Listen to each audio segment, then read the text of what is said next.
Hi అండి. ఈరోజు science and టెక్నాలజీలో భాగంగా మనం రిమైనింగ్ డిసీజెస్ చూద్దాం. రిమైనింగ్ డిసీజెస్ ఇంతవరకు వైరస్ డిసీజెస్ కంప్లీట్ చేసాము.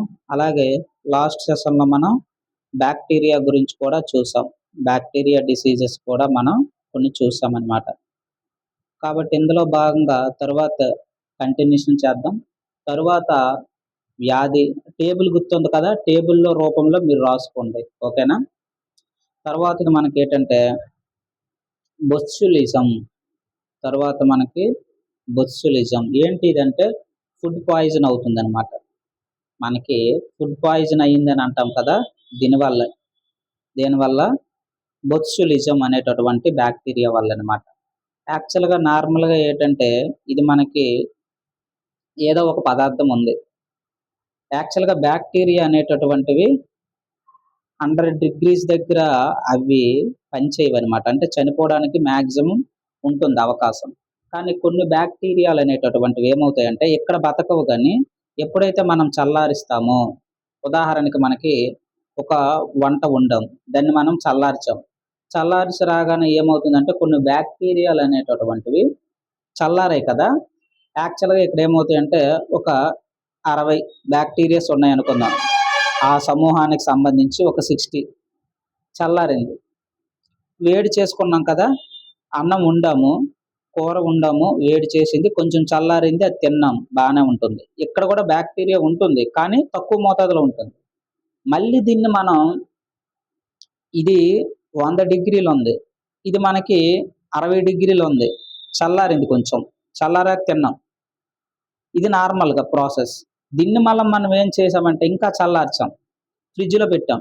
60 degrees ఉన్నదాన్ని మనం ఏం చేసాము, 60 degrees ఉన్నదాన్ని ఫ్రిడ్జ్లో పెట్టాం. ఫ్రిడ్జ్ మ్యాక్సిమం ఎంత ఉంటుంది, 20 to 26 to 30 degrees దగ్గర మనం చల్లారుస్తాం. చల్లార్చడం వల్ల ఇంతకుముందు బ్యాక్టీరియా యొక్క ఇంక్యుబేషన్ లేదా బ్యాక్టీరియా యొక్క స్థాయి అందులో 50 బ్యాక్టీరియాలు ఉంటే ఈ చల్లార్చడం వల్ల ఏమవుతాయంటే 500 బ్యాక్టీరియాలు ఎక్స్ట్రా చేరవుతాయి అనమాట. 10 times పెరిగింది. అంటే నీకు వ్యాధి రావడానికి కూడా అవకాశం 10 times ఉంటుంది. ఆ బ్యాక్టీరియాలన్నీ చేరి దాన్ని నువ్వు మళ్ళీ బయటికి తీస్తావు, ఫ్రిడ్జ్ నుంచి బయటికి తీసి మళ్ళీ ఉడకబెడతావు, ఇంకా ఎక్కువ అవుతాయి. కాబట్టి ఇటువంటి ఫుడ్ మనం తినకూడదు అనమాట. బ్యాక్టీరియాస్ అనేటటువంటిది ముఖ్యంగా ఈ ఫుడ్ పాయిజన్ జరిగింది అంటాం కదా, అది దేనివల్ల అంటే ఏ బ్యాక్టీరియా అనేటటువంటిది ఇంపార్టెంట్. మనకి ఏ బ్యాక్టీరియా వల్ల వస్తుంది, ఏ బ్యాక్టీరియా, కొలెస్ట్రిడియం బొత్సులిజం లేదా బొత్సులినం అనేటటువంటి బ్యాక్టీరియా వల్ల వస్తుంది అనమాట. కాబట్టి ఫ్రిడ్జ్లో పెట్టిన మనం తినడానికి కొంచెం తగ్గించాలి. ఎలా వస్తుంది వ్యాప్తి ఎలా చెందుతుంది, వ్యాప్తి అనేటటువంటిది మనకి గాలి ద్వారా చెందుతుంది. వ్యాప్తి గాలి ద్వారా. మరి ఇంకా దేని ద్వారా అంటే నీరు, అలాగే ఈగల ద్వారా మనకి వ్యాప్తి చెందడానికి అవకాశం ఉంటుంది. ఇవన్నీ కూడా మనకి ఫుడ్ పాయిజన్కి కారణాలు అనమాట. మరి ఏది ప్రభావిత ఆర్గాన్ లేదా ఎఫెక్టెడ్ అంగం ఏంటి, ప్రభావిత అంగం ఏంటి, మనకి జీర్ణ వ్యవస్థ మీద ప్రభావం, అంతే కదా, వాంతులు గట్ట అయిపోతాయి, జీర్ణ వ్యవస్థ మీద మనకి ప్రభావం ఉంటుంది అనమాట. వాంతులు విరోచనాలు ఇటువంటివన్నీ జరుగుతాయి. వాంతులు విరోచనాలు నోట్స్ అయితే రాసుకోండి, ఓకేనా. వాంతులు విరోచనాలు జరుగుతాయి అన్నమాట. మరి ఏమైనా మెడిసిన్ ఉందా, మెడిసిన్ ఏమైనా ఉందంటే ఉంది, యాంటీబయోటిక్సే కదా మనం వాడతాం, యాంటీబయోటిక్స్ వాడతాం. ఈ యాంటీబయోటిక్స్ డెప్త్ మనం తర్వాత చూద్దాం, కాకపోతే మనకి ఎగ్జామినేషన్ పాయింట్ ఆఫ్ వ్యూ అవసరం లేదనేసి చెప్పట్లేదు. యాంటీబయోటిక్స్ వాడతాం. అలాగే ఇంకేమైనా ఉందంటే ప్రథమ చికిత్స చేయాలి ముందు, ఎందుకంటే వాంతులు విరోచనాలు అయితే మనం ఏమి ముందు కోల్పోతాం, నీరసం వస్తుంది. కాబట్టి ఓఆర్ఎస్ ద్రావణాన్ని ఇవ్వాలన్నమాట, తీసుకోవాలి. అలాగే మనకి సినీ యాక్టర్స్ ఉంటారు కదా, ఆ సినీ యాక్టర్స్ కూడా మనకి ఏంటంటే వాళ్ళు ఒక గిన్ని కాస్మెటిక్ సర్జరీ చేసుకుంటారు. మనకి ముఖాలకి కాస్మెటిక్ సర్జరీ చేసుకుంటారనమాట. ఏ సర్జరీ? Cosmetic surgery. ఈ యొక్క కాస్మెటిక్ సర్జరీ చేసుకునేటప్పుడు యాక్చువల్‌గా ఏమంటంటే చర్మం మీద ముడతలు రావు. చర్మం మీద ముడతలు రాకుండా ఉండడానికి ముఖ్యంగా మనకి హీరోయిన్స్, హీరోలు చేసుకుంటారనమాట ఈ కాస్మెటిక్ సర్జరీ. అయితే ఈ ఎక్కడి నుంచి తీస్తారంటే ఈ యొక్క బొత్సులిజం అనేటటువంటి బ్యాక్టీరియా ద్వారా చేస్తారనమాట. యాక్చువల్‌గా వారికి ఈ ఇంజెక్షన్ ఇస్తారు. బొటా ఇంజెక్షన్ ఇస్తారనమాట. ఈ ఇంజెక్షన్ అనేటటువంటిది ఎక్కడి నుంచి వస్తుందంటే మనకి ఈ యొక్క కొలెస్ట్రాడామ్ బొత్సులినం నుండే ఇస్తారనమాట. దీని ద్వారా మనకి కాస్మెటిక్ సర్జరీలో వాడుతారు. ఒక్కసారిగా నువ్వు చేయించుకున్నావంటే ఉదాహరణకు మనకి నాగార్జున ఉన్నారు. ఆయన 60+ ఇప్పుడు 65 ఇలా. కాబట్టి వాళ్ళు మాక్సిమం ఇటువంటివి చూసి చేస్తారనమాట. ఒక్కసారి చేసుకున్నావంటే ప్రతిసారి చేస్తూనే ఉండాలి. లేకపోతే ముడతలొచ్చేస్తాయన్నమాట ఎక్కువగా. కాబట్టి ఇది అప్లికేషన్ మనకి. ఈ యొక్క బొత్సులిజం అనేటటువంటిది. గుర్తుంది కదా! దేని ద్వారా వ్యాప్తి చెందుతుంది? ప్రభావిత అంగం ఏది? వ్యాప్తి ఏంటి? ఔషధం ఏంటి? గుర్తుంది. Next cholera. రీసెంట్‌గా ఇది కూడా మనకి చాలా ఎక్కువగా వ్యాప్తి చెందుతుందనమాట. Bacterial dysentery. ఏంటిది? Bacterial dysentery. దీన్ని అంటామనమాట. యాక్చువల్‌గా ఇది ఎక్కడి నుంచి వస్తుంది మనకి? ఏ బ్యాక్టీరియా ద్వారా? Vibrio cholerae. విబ్రియో కలరే అనేటటువంటి బ్యాక్టీరియా ద్వారా మనకి వస్తుందనమాట. ఇది మనకి కామ ఆకారంలో మనకి ఉంటుందనమాట. కామ ఆకారంలో ఉంటుంది. కలుషిత నీరు, ఆహారము, ఈగలు వీటి వల్ల మనకి వ్యాప్తి చెందుతుంది. ప్రభావిత అంగం ఏది? జీర్ణాశయమే. జీర్ణ వ్యవస్థ. వాంతులు, విరోచనాలు అవుతుంటాయన్నమాట. యాంటీబయోటిక్స్ వాడతాము. ఓఆర్ఎస్ ద్రావణం సేమ్. వ్యాక్సిన్ అయితే దీనికి ఉంది. Cholera vaccine. ఎవరు కనిపెట్టారు cholera vaccine? Louis Pasteur. Louis Pasteur గుర్తుంచుకోండి. Louis Pasteur. అలాగే మనకి తరువాత వచ్చేసరికి మనకి డిప్తీరియా. తర్వాత మనకొచ్చేసరికి డిప్తీరియా. డిప్తీరియా కంఠ సర్పి అంటారు తెలుగులో. కంఠ సర్పి అని అంటాం. అంటే పొర అని అర్థం వస్తదనమాట. పొర అని అర్థం. ఎలా ఉంటుందంటే ఇది కొరినోబాక్టీరియా డిప్తీరియే. ఎవరిలో వస్తుంది?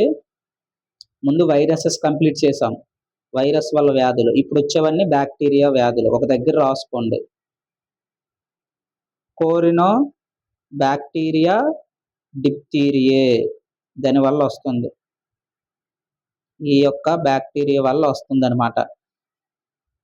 గాలి ద్వారా ప్రత్యక్ష తాకిడి ద్వారా వస్తుంది. గాలి అనగానే ఊపిరితిత్తులు ఎఫెక్ట్ అవుతాయి అన్నమాట. ఊపిరితిత్తులు ఎఫెక్టెడ్ ఆర్గాన్. మరి టెస్ట్ ఏమైనా ఉందంటే ఈ యొక్క కలరాకి మనకి ఉంది. ఏ టెస్ట్ అంటే స్ఫూటం. ఏ టెస్ట్ అంటే స్ఫూటం పరీక్ష. మరి వ్యాక్సిన్ అంటే ఏమిస్తాం? వ్యాక్సిన్ డిపిటి వ్యాక్సిన్ ఇస్తాం. ఏంటి డిపిటి? ట్రిపుల్ యాంటీజన్ అంటాం దీన్ని. 3 వ్యాధులకి ఒకే వ్యాక్సిన్. ఏంటంటే డిప్తీరియా, పెరిస్టిసిస్ అంటే కోరింత దగ్గు, టెటనస్ అంటే ధనుర్వాతం. ఈ మూడిటికి మనకి ఒకటే వ్యాక్సిన్ అన్నమాట. ఎవరు కనుగొన్నారు దీన్ని? Emil von Behring. ఆయనకి నోబెల్ బహుమతి వచ్చింది అన్నమాట. 1901 సంవత్సరంలో నోబెల్ బహుమతి వచ్చింది. నోబెల్‌లో ఇదే తొలి మెడిసిన్ బహుమతి అన్నమాట. ఎవరు కనుగొన్నారు? పైన రాస్తాను. Emil Emil von Emil von Behring. ఈయన కనుగొన్నందుకు ఈ డిపిటి డిప్తీరియా, పెస్టిసిస్, టెటనస్. అంటే పెస్టిసిస్ అంటే ఏంటి? కోరింత దగ్గు, ఇది ధనుర్వాతం గుర్తుంచుకోండి. అయితే ఇవి రిమైనింగ్ మనకేంటి? బ్యాక్టీరియా వల్ల కలిగేటటువంటి వ్యాధులుగా మనం చెప్పుకోవచ్చు అనమాట. అయితే ఇంకా మనకేమై ఉన్నాయి అంటే గనేరియా, తర్వాత మనకి గనేరియా ఇదేంటంటే మనకి sexually transmitted disease. Sexually transmitted disease అంటే ఇది ఒక అపోహ మాత్రమే. అలా వస్తుందంటే అలా రాదు. ఉదాహరణకు మనకి సాధారణంగా ఏంటి, మనకి స్త్రీలలో అయితే మనకి 13 ఇయర్స్కి మనకేంటి ఈస్ట్రోజన్ అనేటటువంటిది ఉత్పత్తి మొదలవుతుందన్నమాట. ఈస్ట్రోజన్. అలాగే మనకి పురుషుల్లో అయితే మనకి 12-13 ఇయర్స్ అనుకోండి, టెస్టోస్టెరాన్ అనేటటువంటిది ఉత్పత్తి అవుతుందన్నమాట. అయితే ఇవి ఇండైరెక్ట్గా మనకి ఎలా పనిచేస్తాయి? ఈ రెండు స్త్రీలలో పురుషుల్లో స్టెరాయిడ్స్గా మనకి పనిచేస్తాయి అన్నమాట. ఇవేంటంటే హీట్ని రిలీజ్ చేస్తాయి. ఈ యొక్క ఈస్ట్రోజన్ అవ్వచ్చు, టెస్టోస్టెరాన్ అవ్వచ్చు, మనకి ఉష్ణాన్ని విడుదల చేస్తాయి అన్నమాట. ఎలాగా? చెమట రూపంలో విడుదల చేస్తాయి. అందుకే మనకి ఈ యొక్క మనకి ఏదైతే మనకు ఉంటాయో ఈ అండాలు ఉంటాయి కదా, మనకి ఆ క్లీనింగ్ కరెక్ట్గా సెక్షన్ లేకపోవడం వల్ల మనకి ఈ యొక్క వ్యాధి వస్తుంది అనమాట. గుడ్డి వాళ్ళు, చెవిటి వాళ్ళు పుట్టడం అనేటటువంటిది జరుగుతుంది. కాబట్టి ఈ యొక్క అవేర్నెస్ అనేటటువంటిది ఉండాలన్నమాట. మనకు ముఖ్యంగా ఏంటంటే పొక్కులు రావడం అనేటటువంటిది జరుగుతుంది అనమాట. అందుకే వీటి మీద అవేర్నెస్ కల్పించాలన్నమాట ప్రజలకి. దీన్నే మనం గనేరియా పొక్కులు అని అంటామన్నమాట. కాబట్టి ఎవరి వల్ల వస్తుంది ఇది? బ్యాక్టీరియా. ఏ బ్యాక్టీరియా వల్ల? నిస్సారే గనేరియా అనేటటువంటి బ్యాక్టీరియా వల్ల వస్తుందన్నమాట. అక్కడ ఇది ఉంటుందన్నమాట. అలాగే వ్యాప్తి అనేటటువంటిది మనకి ఎలా జరుగుతుంది? అసురక్షిత లైంగిక సంపర్కం. అసురక్షిత లైంగిక సంపర్కం వల్ల వస్తుందన్నమాట. అలాగే అపరిశుభ్రంగా ఉన్న వస్తుంది. అపరిశుభ్రంగా ఉన్న వస్తుంది. మనకి హాస్టల్స్లో ఉంటారు. కస్తూర్బా గాంధీ హాస్టల్స్లో మనకి ఎక్కువగా పిల్లలు ఉంటారనమాట. వాళ్ళకి ఈ డిసీజెస్ వస్తాయి. అంత మాత్రాన వీళ్ళు అలైంగిక లేదా అసురక్షిత లైంగిక సంపర్కంలో పాల్గొన్నట్ట కాదు. వీళ్ళకి ఎలా వచ్చింది? అపరిశుభ్రంగా ఉండటం వల్ల వచ్చిందని అర్థం అనమాట. అది మనం గుర్తుంచుకోవాలి. అలాగే ముఖ్యంగా ఈ గనేరియా అనేటటువంటిది మనకి జననాంగాలు అనేటటువంటిది మనకి ప్రభావితం అవుతాయి అన్నమాట. కాబట్టి సురక్షితంగా శుభ్రంగా ఉంచుకోవాలి. అలాగే ఏమైనా టెస్ట్ ఉందా అంటే మనకి VDRL టెస్ట్ ఉంది. ఏంటి VDRL అంటే? Venereal disease research lab. ఇది దీని ద్వారా గుర్తిస్తామన్నమాట. మెడిసిన్ ఏమైనా ఉందంటే యాంటీబయోటిక్స్. మెడిసిన్ ఏమైనా ఉందంటే యాంటీబయోటిక్స్ అనమాట ఇస్తాం. అదే యాంటీబయోటిక్ దీనికి ఏమిస్తామంటే పెన్సిలిన్ ఇస్తామన్నమాట. ఏమిస్తాము? పెన్సిలిన్. ఇదే మనకి యాంటీబయోటిక్ ఇస్తాం. దేనికి? ఇదంతా గనేరియాకి సంబంధించింది. గనేరియాకి సంబంధించిందని గుర్తుంచుకోవాలి. యాక్చువల్గా ఈ యొక్క పెన్సిలిన్ అనేటటువంటిది చాలా పెద్ద బ్యాక్గ్రౌండే మనకు ఉంది. కానీ మనకి అవసరం లేదు గ్రూప్ 2 పాయింట్ ఆఫ్ వ్యూలో. ఓకేనా? కానీ ఎందుకైనా బెటర్ మీకు గుర్తుంచుకుంటారు అని అనుకుంటే జస్ట్ ఒక చిన్న స్టోరీ రూపంలో చెప్తానన్నమాట. యాక్చువల్గా దీన్ని ఎవరు కనిపెట్టారంటే మనకి అలెగ్జాండర్ ఫ్లెమింగ్. తెలుసు కదా మనకి. ఎవరు కనిపెట్టారు మనకి పెన్సిలిన్? పెన్సిలిన్ అనేటటువంటిది యాంటీబయోటిక్ ఎవరు కనిపెట్టారు? Alexander Fleming. అలెగ్జాండర్ ఫ్లెమింగ్ కనిపెట్టారనమాట. తొలి యాంటీబయోటిక్ ఇదే. కాబట్టి ఎప్పుడంటే 1928 అప్పట్లో కనిపెట్టారనమాట. యాక్చువల్గా ఏంటి యాంటీబయోటిక్? Antibiotic biotics. ముందుగా యాంటీ అంటే ఏంటి? వ్యతిరేకంగా. ఎవరికి వ్యతిరేకంగా? బయో. బయో అంటే ఎవరు? బయోటిక్ అంటే ఎవరు? బ్యాక్టీరియాలకి. బ్యాక్టీరియాలకి. యాంటీ అంటే ఆపోజిట్, వ్యతిరేకంగా. ఎవరికి వ్యతిరేకంగా? బ్యాక్టీరియాలకు వ్యతిరేకంగా పనిచేస్తుందనమాట ఈ ఔషధం. ఇది యాంటీబయోటిక్ అంటాం, పెన్సిలిన్. యాక్చువల్‌గా దీన్ని మనం ఇక్కడ ఇది ఎవరి టైంలోనంటే స్టార్టింగ్ మనకి విన్‌స్టన్ చర్చిల్ అనేటటువంటి వాడు మనకు తెలుసు. పాలిటీలో చదువుకుంటాం. Winston Churchill. ఈయన యాక్చువల్‌గా ఈయన ఒక పెద్ద పొలిటీషియన్ అనమాట. ఆయన కాలంలో మనం చదువుకుంటాం. ఇది పాలిటీలో వస్తుంది. అయితే ఈ విన్‌స్టన్ చర్చిల్ మనకు తెలుసు. ఈయన యాక్చువల్‌గా ఏటంటే ఈడు ఒకరోజు ఏటంటే ఒక బావిలోని పడిపోతాడనమాట. బావిలో పడిపోతే ఈడిని ఒకతను కాపాడుతాడు. ఒకతను ఈయన్ని కాపాడుతాడనమాట. ఎవరిని? ఈ విన్‌స్టన్ చర్చిల్‌ని కాపాడుతాడు.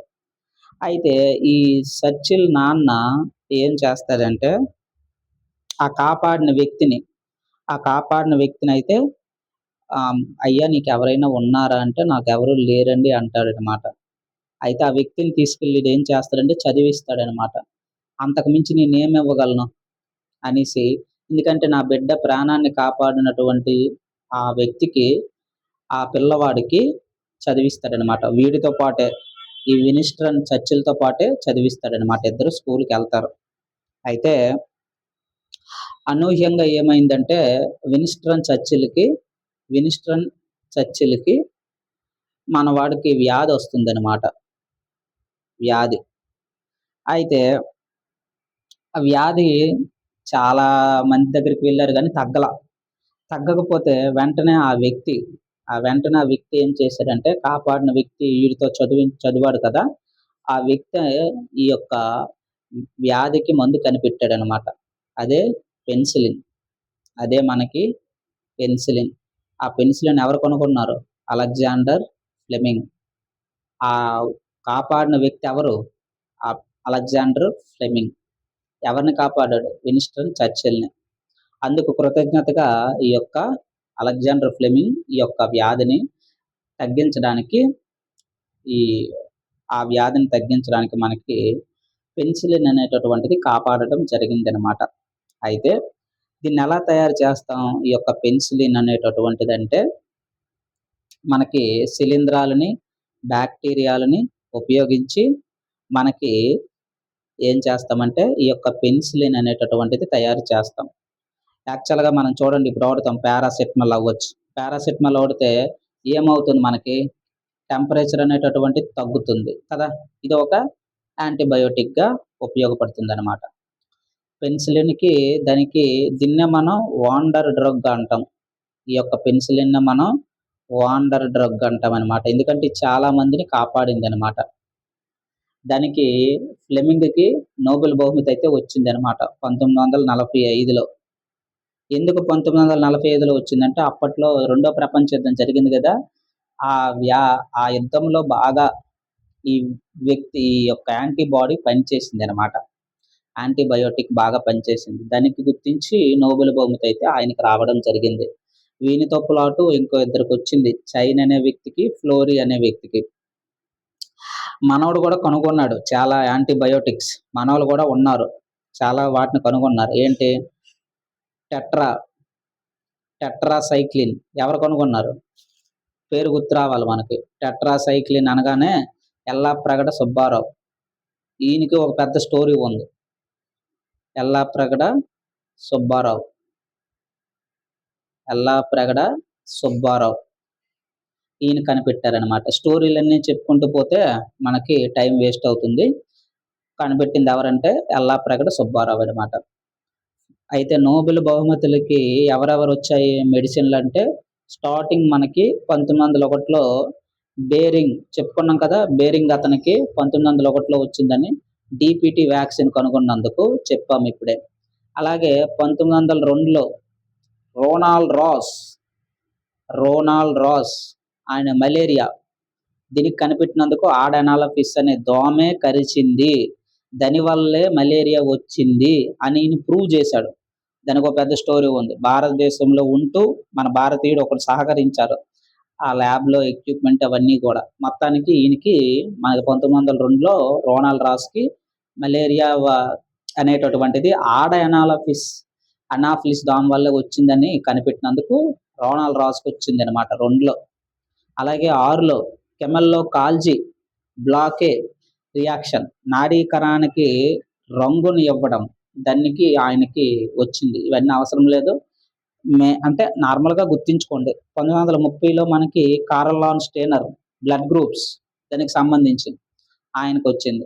అలాగే 62లో మనకి 1962లో ఎవరికి వచ్చింది, వాట్సన్ అండ్ క్రిక్ డిఎన్ఏ నిర్మాణం కనుగొన్నందుకు వచ్చింది అనమాట.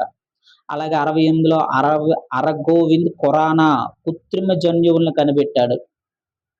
అరగోవింద్ ఖురానా 1968 ఆయనకు వచ్చిందనమాట. ఇలా చాలా ఉన్నాయి, ఇవన్నీ అవసరం లేదు, మెయిన్ ఇవి గుర్తుంచుకోండి. అయితే తర్వాత మనకి ఇంపార్టెంట్ బ్యాక్టీరియా ఏమిటంటే, బ్యాక్టీరియా మనకి లెప్రసీ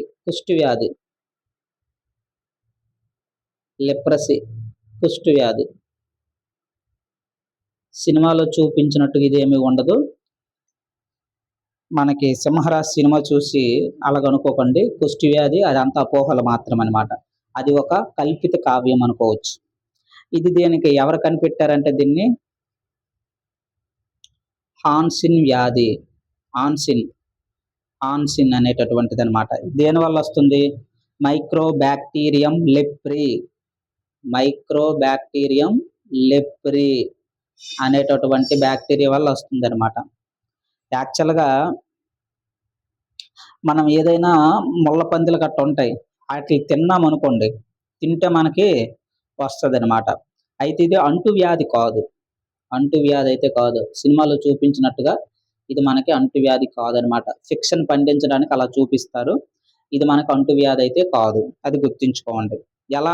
దీని లక్షణాలు ఎలా ఉంటాయంటే, మనకి చర్మంపై మనకి తెల్లని మచ్చలు వస్తాయి అన్నమాట, తెల్లని మచ్చలు. ఓకేనా, మచ్చలు వస్తాయి. ఏ మచ్చ ఉన్నా అది కుష్టు అని అనుకోకండి, ఓకేనా. అందుకే ఇటువంటివి నేను చెప్పను. అలాగే స్పర్శ ఉండదు. ఆ మచ్చలు కానీ మీకు వచ్చినట్లయితే వాటికి ఎంత నొక్కినా మీకు స్పర్శ ఉండదు అనమాట.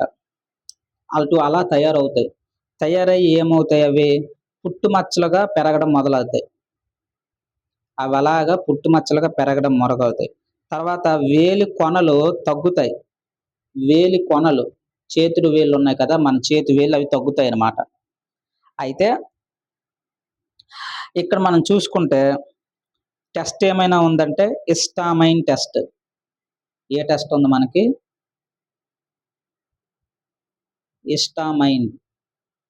హిస్టామైన్ టెస్ట్ ఉందన్నమాట. మరి థెరపీ ఏమైనా ఉందంటే ఎండిటి థెరపీ ఉంది. ఏంటిది, మల్టిపుల్ డ్రగ్ థెరపీ అని గుర్తుంచుకోండి, ఓకేనా. అయితే ఇక్కడ మనం చూసుకుంటే ఇది మనకి దేనికి సంబంధించింది, కుష్టు వ్యాధికి సంబంధించింది, లెప్రసీ అని అంటామన్నమాట. అయితే తరువాత ఇంకా మిగిలిపోయినవి ఏవైనా ఉన్నాయంటే చాలా ఉన్నాయి. ఇంకా మనం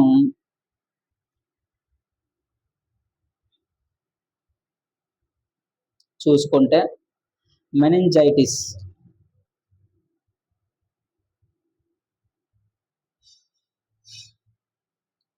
మనకి నెక్స్ట్ ఏంటి, మెనింజైటిస్. యాక్చువల్గా ఏంటంటే మనం మెదడు ఉంటుంది కదా, మన మెదడుకి పొరల్లా ఉంటాయన్నమాట. మన మెదడు చుట్టూ పొరల రూపంలో ఉంటాయన్నమాట. ఈ పొరల్నే మనం ఏంటంటామంటే మెనింజైటిస్ అంటాం. మనం మెనింజైస్ అంటాం యాక్చువల్గా ఈ పొరల్ని. అయితే ఇది కూడా నిస్సారా మెనింజిస్ అనేటటువంటి బ్యాక్టీరియా వల్ల వస్తుంది అనమాట. కలుషిత నీరు, ఆహారము, ఈగలు, వీటి వల్ల వస్తుంది. అయితే దీనికి ఒక కృత్రిమ ఔషధం అయితే కనిపెట్టామన్నమాట. ఏంటి, ప్రాంటో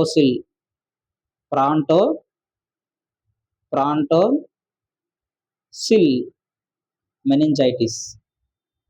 మెనింజెస్ పొరలు దెబ్బతింటాయి అన్నమాట. మన మెదడులో మెనింజెస్ అనేటటువంటి పొరలు దెబ్బతింటాయి. అది ఇంపార్టెంట్. అలాగే తర్వాత మనకి న్యూమోనియా.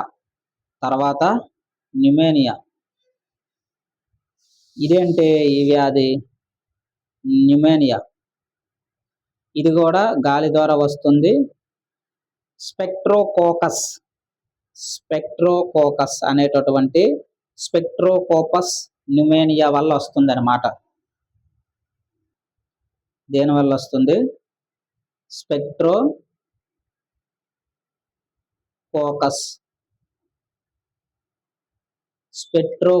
న్యూమోనియా అనే బ్యాక్టీరియా వల్ల ఈ యొక్క న్యూమోనియా అనేటటువంటి వ్యాధి వస్తుంది. ఔషధం ఏమైనా ఉందంటే యాంటీబయోటిక్ వాడతాం దీనికి. పిల్లలకి ఎక్కువగా మనకి జింక్ లోపం వల్ల వస్తుందన్నమాట. దానికి మనం ఏమిస్తామంటే న్యూమోకోకల్ వ్యాక్సిన్ ఇస్తామన్నమాట. న్యూమోకోకల్ వ్యాక్సిన్ ఇస్తాం. బచ్చల కూరలో ఉంటుందన్నమాట. ఇది తింటే తగ్గుతుందన్నమాట బచ్చల కూర. కాబట్టి జింక్ ఎవరికైనా లోపిస్తే వ్యాధి వస్తుందన్నమాట. తర్వాత ఇంకా మనం చూసుకుంటే ఇంపార్టెంట్లో టైఫాయిడ్ ఉంది, టీబీ ఉంది. ఈ రెండు మనకి ఇంపార్టెంట్ అనమాట. ఈ రెండు చెప్పి మనం క్లోజ్ చేసుకుందాం ఈ యొక్క డిసీజెస్ని. ఇంకా చాలా ఉన్నాయి, 2000కు పైగా ఉన్నాయి డిసీజెస్. అవన్నీ మనం చెప్పుకోం కదా, ఇంపార్టెంట్గా మనం చెప్తామన్నమాట. తర్వాత ఇంపార్టెంట్ ఏంటంటే టైఫాయిడ్ అందరికీ తెలిసిందే. టైఫాయిడ్ మెరీ అనేటటువంటి ఇంపార్టెంట్. దీని యొక్క అసలు నామం సాల్మొనెల్లా టైపీ అనే బ్యాక్టీరియా వల్ల వస్తుందన్నమాట. ఏ బ్యాక్టీరియా మనకు వస్తుంది? సాల్మొనెల్లా టైపీ అనేటటువంటి బ్యాక్టీరియా వల్ల వస్తుంది. ఎలా వ్యాప్తి చెందుతుంది? పచ్చి పాల ద్వారా చెందుతుంది. పచ్చి పాలు, అలాగే కలుషిత నీరు, అలాగే ఆహారం, అలాగే ఈగలు, వీటి వల్ల టైఫాయిడ్ చెందుతుందన్నమాట. అలాగే పగటిపూట తీవ్రంగా ఉష్ణోగ్రత పెరిగిపోతుంది అనమాట. బాడీలో ఉష్ణోగ్రత టెంపరేచర్ పెరిగిపోతుంది. అలాగే తల బరువుగా ఉంటుంది, పొట్ట పచ్చిగా ఉంటుంది, కాళ్ళు పీకినట్టు ఉంటాయి, 101+ ఉంటుంది. అలా ఇటువంటి లక్షణాలు ఉంటే టైఫాయిడ్ అని చెప్పొచ్చు. అయితే యాక్చువల్గా ఇది ఎలా ఉంటుందంటే మనకి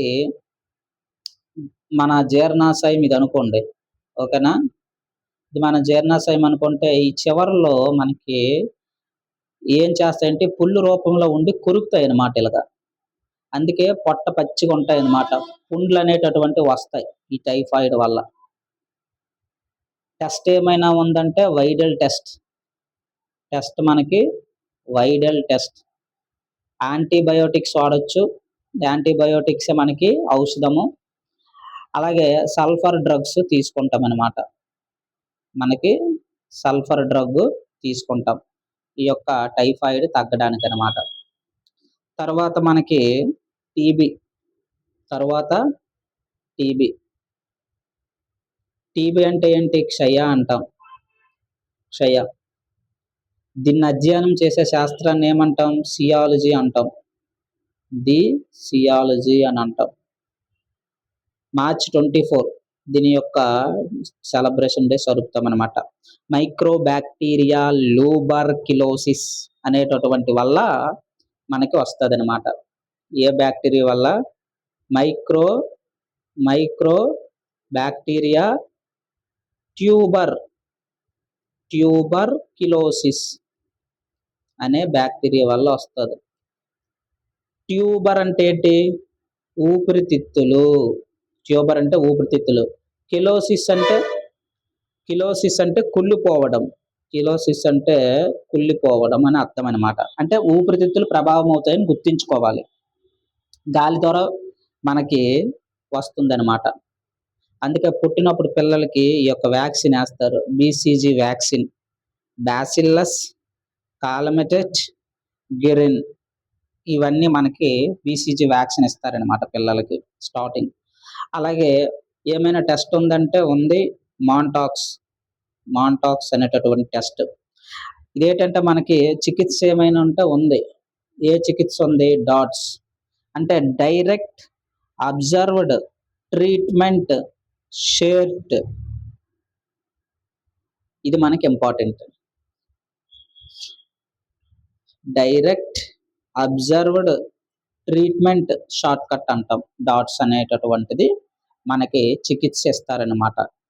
ఈ యొక్క ఒక్కొక్కటి ఒక్కొక్కలా ఉంటుందనమాట యాక్చువల్‌గా. ఈ యొక్క టీబీ అనేటటువంటిది ఒక్కొక్కరిలో ఒక్కొక్కలా వస్తుందనమాట. ఇవి మనకి వ్యాధుల్లో రకాలనమాట. ఇంకా చాలా ఉన్నాయి. ఎగ్జామ్ ముందు మరి కొంచెం డిస్కషన్ చేద్దాం. ఓకేనా? ఇంతటితో మనం ఫిఫ్త్ చాప్టర్ క్లోజ్ చేద్దాం. తర్వాత మనకి సైన్స్ అండ్ టెక్‌లో భాగంగా ఫస్ట్ యూనిట్ స్టార్ట్ చేద్దాం. ఫస్ట్ యూనిట్స్ ఒక 10-15 డేస్‌లో 10 మాక్సిమం 10 డేస్‌లో కంప్లీట్ చేసుకుంటే ఫస్ట్ ఒక సబ్జెక్ట్ క్లోజ్ చేసినట్టు ఉంటుంది మనకి. రివిజన్ తర్వాత ఉంటుంది. చాలా సార్లు రివిజన్ చేస్తాం. ఓకేనా? Thank you.